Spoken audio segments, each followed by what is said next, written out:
Hello and welcome to FidelityNext. I'm your host, Nicole Coriale.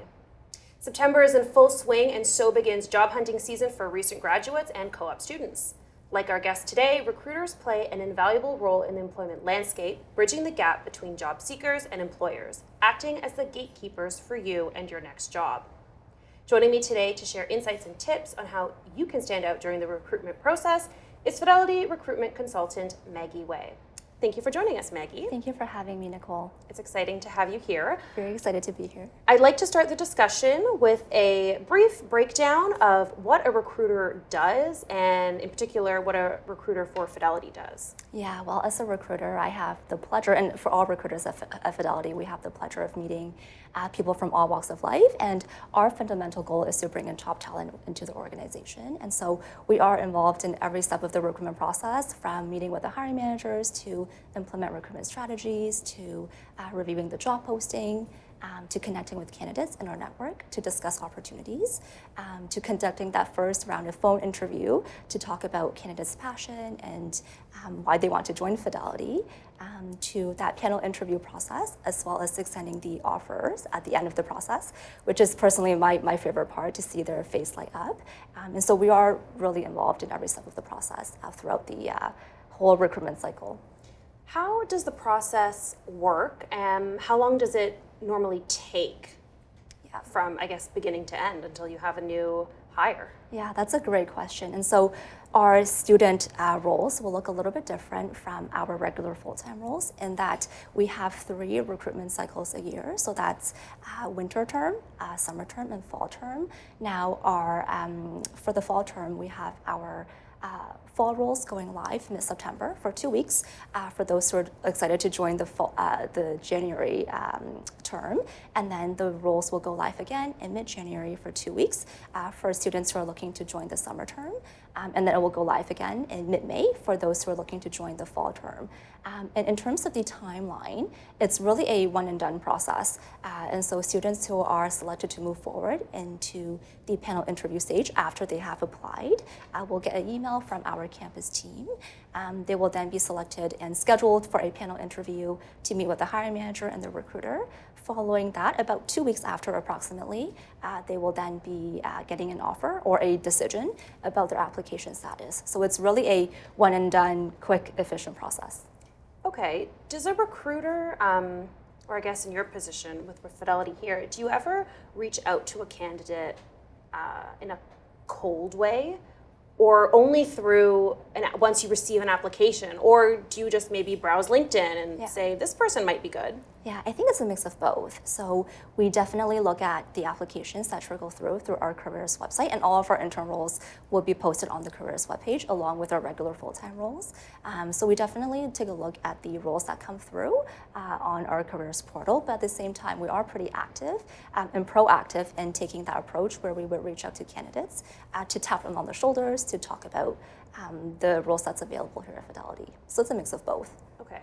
What sort of attributes do you look for in a candidate? Yeah, that's a great question. So aside from the technical skills that's required for the role, I think certainly we look for well-rounded candidates, and we look at their application from a holistic perspective. So we look at not only grades, but also extracurricular activities, volunteer work, and attributes like, are they a team player? Do they have an inclusive mindset? Are they eager to learn? Are they passionate about the work that they're doing? Passion is the big one, and hiring managers tend to put a heavy emphasis on that passion piece. And so many different attributes, and of course it will look different from role to role, but these are some of the general attributes that we look for. A lot of people place emphasis on the interview itself, which of course is important, whether they meet with you first and then move on to a hiring manager or someone more senior, but it always begins rather with the resume, whether it's the physical or I guess digital version like LinkedIn. So what stands out to you when you look at an application or when you look at a resume? Yeah. So I think when it comes to resume, I do have a couple of tips for our fellow students. When it comes to resume, one big tip that I have is to tailor your resume. So you want to be able to show the connection between your expertise and your experience and how that ties in with what the role is looking for. And a good way to tailor your resume is to really, I recommend having a resume template and also having a separate document that acts as your skills inventory or a library that have a list of your skills, your experiences. You could also include any extracurricular activities, volunteer work, any software platforms that you know how to use, like Python, VBA, for example.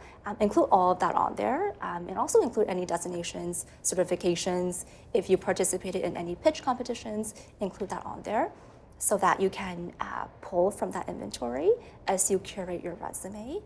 And so that will really help you tailor your resume when you are applying to a specific role. Now, a couple of other pointers that I have is, in terms of structuring your resume, definitely try to structure it in a reverse chronological order. So that means starting with your most recent. Yeah, exactly. Up top. Exactly, and then working backwards. So that's organized and easy for the recruiters to read. And also, instead of doing long paragraphs or run-on sentences, try to use bullet points. That will help you make your resume look cleaner and more organized. And also use powerful action words. So, start your sentences off with led, developed, implement. Right. I think those are good words to use. Those are great tips. What I want to know is, how important is it to have a cover letter? And is that something that hiring managers, at least here at Fidelity, are really interested in seeing? Because I know a lot of students or a lot of people looking for employment, that is, I think, the hardest thing is the cover letter, or the fact that they have to write so many different cover letters for all the different, opportunities that they're looking at. And one of the key questions that I know I hear students say is, well, how important is it? Are they even going to read it? What do you think? Yeah, I think it's a nice touch, although it's not absolutely mandatory for our opportunities, and you won't be penalized for not including a cover letter. So I think it's a nice touch. It's going a little bit above and beyond. But again, we look at candidates from a holistic perspective. So we look at the grades, we look at volunteering experience, extracurricular activities, how they conduct themselves in the interview process. So it's really a holistic approach. So it's not absolutely mandatory, I think. I like your idea of having sort of a separate document where you have all sort of your key things, and then you can pull in and tailor each resume. That's genius. Another thing that I wish I had done. Now, speaking of a digital resume, something like LinkedIn is really popular for young professionals, especially finding work opportunities or co-op placements. How important is it, if at all, do you think, for young professionals to really be active on LinkedIn, or at least have a good profile on it? Yeah, I love LinkedIn. And my fellow recruiters and we are on LinkedIn all the time. We have made hires and connections through LinkedIn. So I definitely recommend students to use LinkedIn and leverage that whenever possible, because it's a platform for you to really tell your story. It's a platform for you to showcase your experience, your expertise. And it's a good job board. We have our Fidelity roles are on there as well, along with hundreds of other roles from other organizations. So it's a good way to find jobs and also network with others in the community, in the industry. It's also a good way to use as a research tool. So what I mean by that is, when you are going into interview process, you will likely know about the names of those who are interviewing you. So you can use LinkedIn to look up the interviewers, look at how long they have been at Fidelity, where did they come from before. And so it's a great tool to have and to use. That's a very good point. Or even if you were to write a cover letter, then you could maybe find out who to address it to. Exactly. That's awesome. So once somebody applies for a role or gets to you, and then they have the interview with you. Now we're at that stage. What does it look like? Is it a telephone call? Is it a Zoom meeting? And what types of questions should a candidate be asking? Yeah, so for our student roles, it will be a one round of panel interview, one and done. And so, on the panel interview, there will be the recruiter and the hiring managers that will be participating as well. And typically speaking, recruiters will always allocate a couple of minutes at the end for the student to ask any questions that they may have. And so I always recommend students to have a list of questions to ask because it will show that they are prepared for the interview and that they're interested in the role. Common questions that I would suggest students asking is questions about the culture, question about the team, perhaps what are some of the challenges in the role, what does success look like, what is the hiring manager's leadership style? I think those are good questions to ask. Now, the question about culture is actually a question that we get quite often, which is wonderful. I think it's an important question to ask. And I recommend actually taking that a step further by showing the interviewers that you did your research. And the way that you can do that is, of course, do your research first. But instead of asking, what does the culture look like at Fidelity, you can take it a step further and elevate that question by asking, I read about Fidelity and its collaborative culture. Can you give me an example? So that will show us that you did your research, you actually read up on Fidelity, and also asking a good question. So, what do you find most candidates are hesitant to ask, and why should they not be afraid to ask those questions? Yeah, I think questions that we don't get too often are probably questions about, D&I initiatives, challenges within the role, what does success look like, what does the first 30, 60, 90 days look like. Those questions are asked a little bit less often than the culture question, which is fine, but I think these questions are certainly questions that are also important, and I think will shed a lot of insights for candidates when they get to that stage where they can ask those questions. And I just want to remind those who are tuning in right now to send in your questions, and we will get back to you and answer them for you. So if you have any questions for Maggie or the Fidelity team, write them below, and we will get back to you with our answers. So speaking of the importance of having an online presence, being on LinkedIn, networking, taking initiative, should a candidate ever reach out to a recruiter, would you recommend it? Yeah, I definitely recommend that. I think it's always important to build your network, reach out to recruiters, reach out to hiring managers to really expand your network.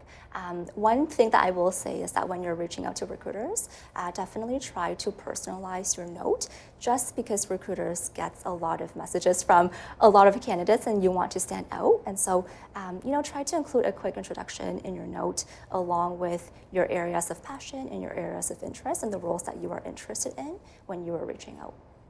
What advice do you have for individuals who are actively looking for a new role? Yeah, so I think it's definitely being prepared is the name of the game. So be prepared before you go through the interview process, do your research, know that treat interviews as a practice. So if you get the role, that's wonderful. If you don't, that's okay. Really treat that as a way to exercise your muscles so that you can do better in the next round of interview. And so, it's really to be prepared, do your research, and put your best foot forward and just keep going. As we entice our listeners with how to get started and get their foot in the door with a new opportunity here with Fidelity, what are some of the reasons they should like to work here at Fidelity? We both work here. I think it's great. What are some of the benefits? Yeah, and I think it's wonderful as well. I think I'm a little bit biased, but I think people at Fidelity really live and breathe their values.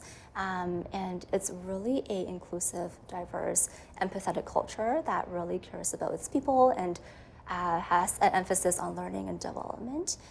And so definitely a wonderful organization with a lot of growing and learning opportunities, and especially for our students, it's a really good place to get your foot into the door and strong reputation and to put on your resume as well. Well, thank you so much, Maggie, for sitting down with me today and having this discussion. And thank you for tuning in to today's episode of Fidelity Next. We hope you're feeling more inspired to start seeking out new opportunities. If you're a student interested in working with the Fidelity Canada team, applications for our winter co-op term are now open until September 22nd. This is your chance to join other students from various schools and backgrounds for a term of incredible work, experience, learning, growth, collaboration, and new insights. You can send your application via www.careers.fidelity.ca. And don't forget to reach out to Maggie on LinkedIn. She is open to that, so if you have any questions for Maggie, feel free to reach out to her on LinkedIn. For Fidelity Next, I'm Nicole Coriali, and we'll see you on the next episode.